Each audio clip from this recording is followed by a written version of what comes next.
Hello everyone, আসসালামু আলাইকুম। কেমন আছেন সবাই? চলে এলাম আবারও নতুন একটা পিঠার রেসিপি নিয়ে। আজকে আমি আপনাদের দেখাবো মুঠো পিঠা রেসিপি। এই পিঠাটা গরম গরম খেতে কিন্তু খুবই ভালো লাগে। শীতের সময় গরম গরম পিঠে খাওয়া একটা অন্যরকম মজা। তাহলে চলুন দেখে নেই।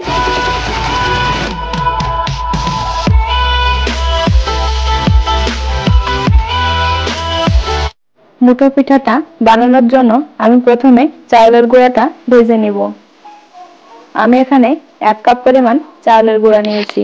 আপনারা আপনাদের প্রয়োজন অনুযায়ী বাড়িয়ে অথবা কমিয়ে নিতে পারেন। চুলার জালটা মিডিয়াম আঁচে রেখে আমি চাউলের গুঁড়িটা খুব ভালোভাবে ভেজে নিচ্ছি। এটা খুব সাবধানে ভাজতে হবে, তা না হলে নিচে পুড়ে যাবে। চাউলের গুঁড়া থেকে যখন ভাজা একটা স্মেল বের হবে, আমি তখন এটাকে নামিয়ে নিব। চাউলের গুঁড়াটা ভাজা হয়ে গেছে, এখন আমি এটাকে চুলা থেকে নামিয়ে নিচ্ছি। আমি চাউলের গুঁড়াটা একটা মিক্সিং বলে নিয়ে নিয়েছি। এখন এর ভিতরে দিয়ে দিচ্ছি 2 টেবিল চামচ গুঁড়া দুধ, স্বাদ মতো লবণ, হাফ কাপ চিনি। মিষ্টিটা আপনারা যে যেমন খান সে তেমন দিবেন। দিয়ে দিচ্ছি 4টা কলা। আমি ওখানে মাঝারি সাইজের 4টে কলা নিয়েছি। এখন আমি সবগুলো উপকরণ হাত দিয়ে খুব ভালোভাবে মিক্স করে নিচ্ছি। আমি এক্সট্রা কোনো পানি ব্যবহার করব না। চিনি এবং কলা দিয়ে এই ডোটা বানিয়ে নেব। এই ডোটা কিন্তু খুব বেশি নরম অথবা খুব বেশি শক্ত হবে না। দিয়ে দিচ্ছি নারকেল কোড়া। আমি এখানে 1 কাপ পরিমাণ নারকেল কোড়া ব্যবহার করেছি। আপনারা নারকেলটা কম অথবা বেশি ব্যবহার করতে পারেন। যেহেতু পিঠা, নারকেলটা যত বেশি দিবেন খেতে ততই মজাদার হবে। আমি এটাকে খুব ভালোভাবে মিশিয়ে নিচ্ছি।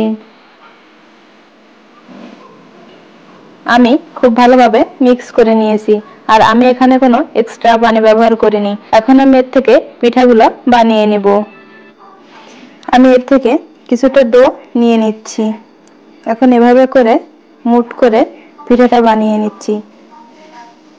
যেহেতু মুঠো পিঠা, তাই এমন মুঠ করে বানাতে হবে। আমি এমন সাইজ করে বানিয়ে নিচ্ছি, তবে আপনারা আপনাদের পছন্দ অনুযায়ী যে কোনো সাইজের বানিয়ে নিতে পারেন।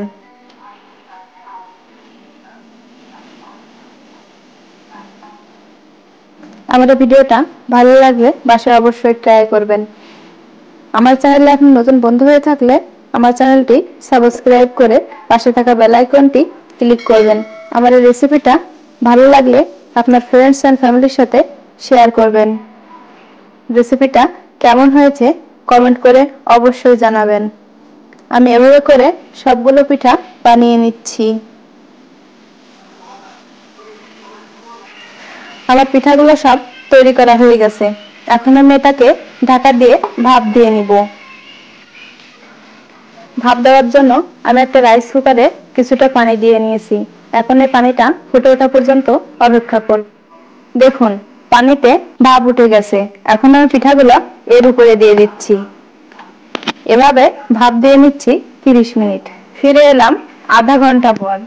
দেখুন এর মধ্যে আমার পিঠাটা একদম তৈরি। আমি এখন এটা পরিবেশন করব। আজকে এ পর্যন্তই। দেখা হবে পরবর্তী কোনো ভিডিওতে। সে পর্যন্ত সবাই ভালো থাকবেন। আল্লাহ হাফেজ।